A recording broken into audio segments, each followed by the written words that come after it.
Okay. Good morning to all of you. We have studied with the first part of computers.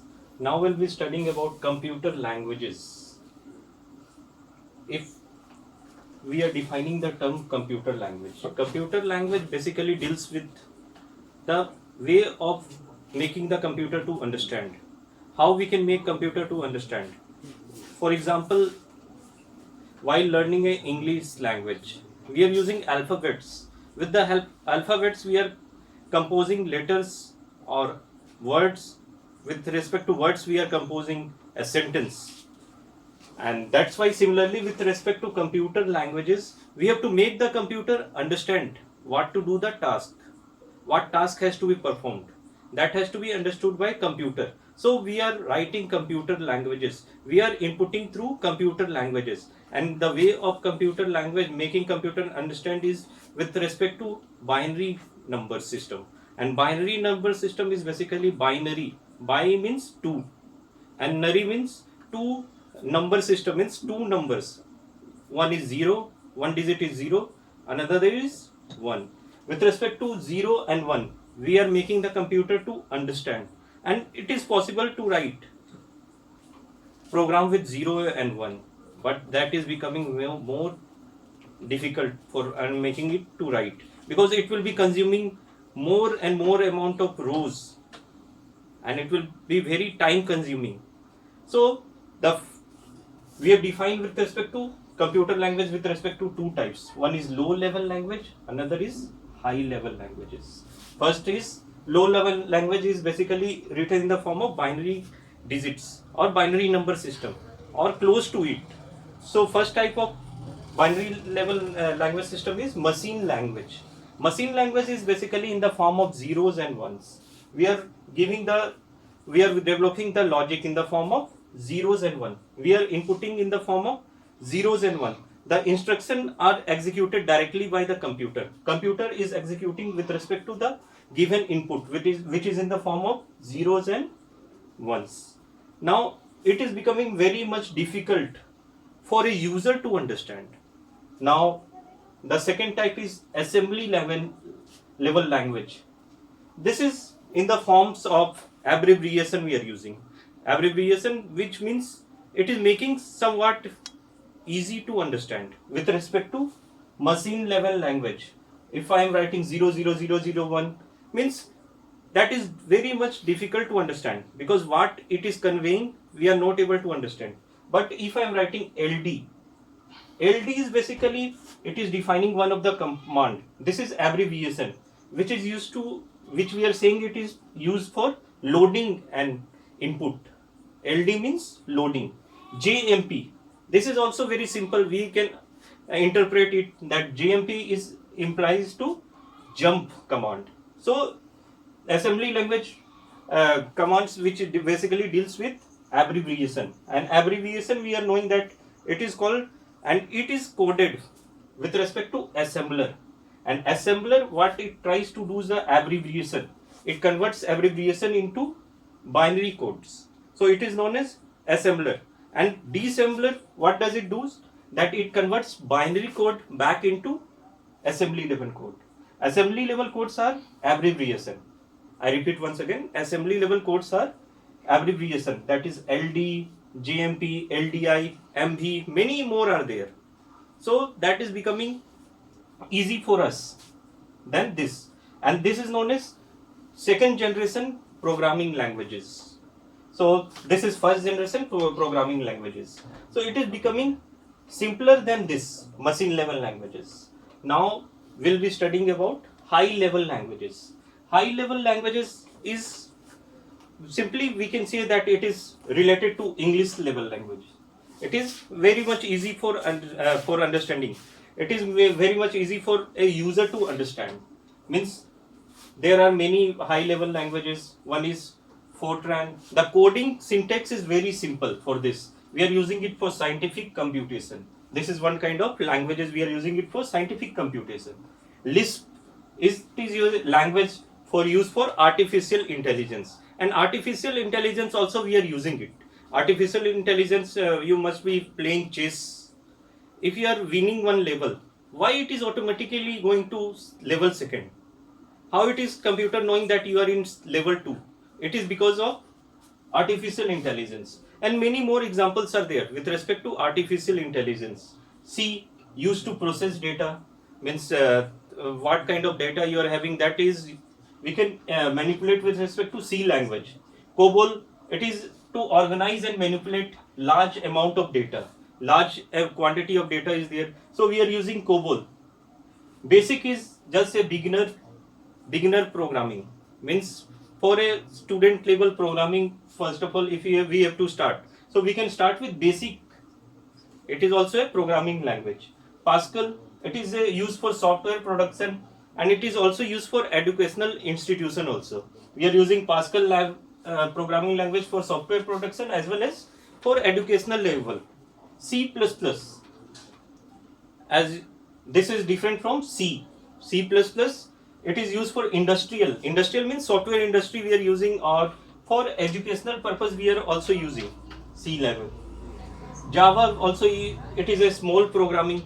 It is used in mobile phones, etc. So this is basically high level language. High level language which is corresponding to very much similar to English level languages.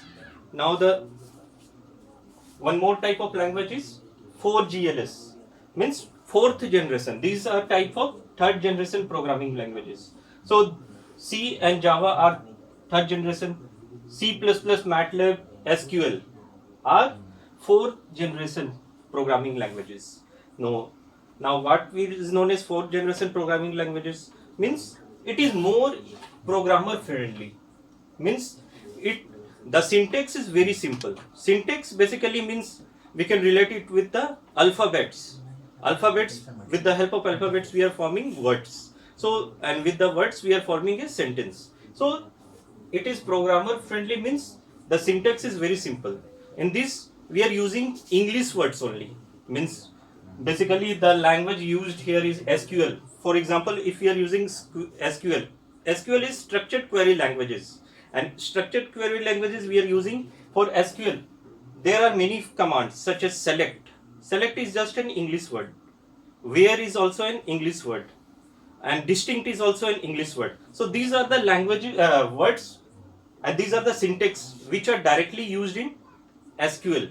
So this is efficient use of so this uses icons also and GUI also, graphical user interface. So it is very much user friendly, and the efficient use of databases and data processing. So with respect to this, we are able to process the data more efficiently and more quickly, and it requires very less amount of time. So now we'll be studying about translators of computer languages. What are the translators? Means a program written in a high level language cannot be executed directly. The program, this is also a program, but this program will not be understood by computer directly, because we know that computer understand only zeros and ones. So the code which has been written by a user, means us, is known as source code or input code. Is it clear? Means the code which we are writing is known as input code or source code, and the code, translated code, which has to be converted, is known as executable code. Means the code which has to be translated is known as executable codes. So there are two ways, many ways are there for translation. So we'll be discussing about ways of translation.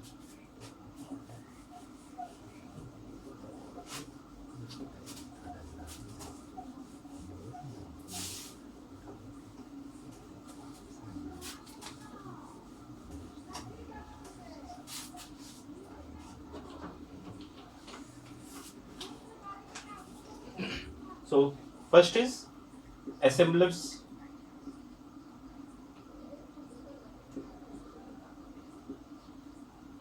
So we have studied about assemblers, that assembly program consists of set of symbols as well as letters. What it does, assemblers use is to convert the symbols or the syntax or letters into binary digits. Is it clear? Means it is converting the symbols, like we have discussed, LD is one of the abbreviation, or JMP is also one of the abbreviation. So it is directly converting this with the help of assemblers. It is converting into binary level or binary code.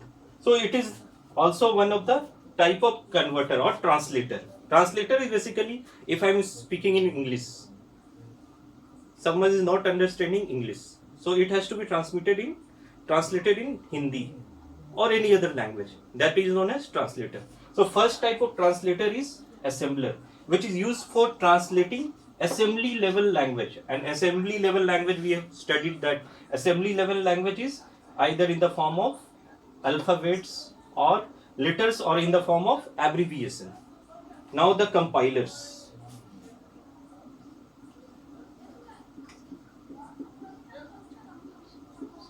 And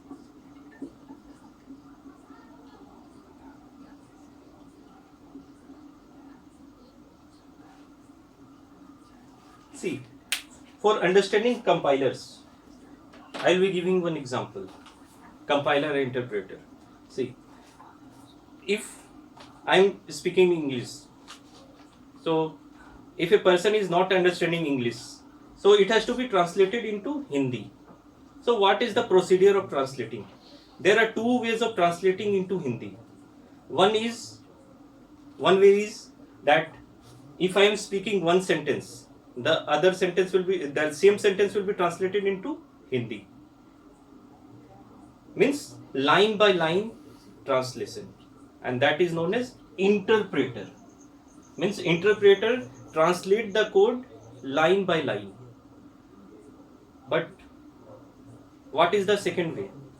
Second way is that I will be speaking all the sentence, all the speech, and the translator will be listening to all the speech of me, and he will be translating all the speech in Hindi. Means what does the translator do? Compiler reads all the codes and it translate all the codes together in a one go. And interpreter, what does interpreter do? It translate the code line by line. So that is known as line by line execution, or it is known as line by line translation. And compiler, it translates the code in one go. So we have completed the chapter. So the question answers and any doubt if you are having, so we can discuss in the next class. Hope you will be able to understand with this. If you are facing any doubt, then you can ask me or respond to us in our WhatsApp group. So thank you and try to understand this. Okay. Sir stop करना है क्या?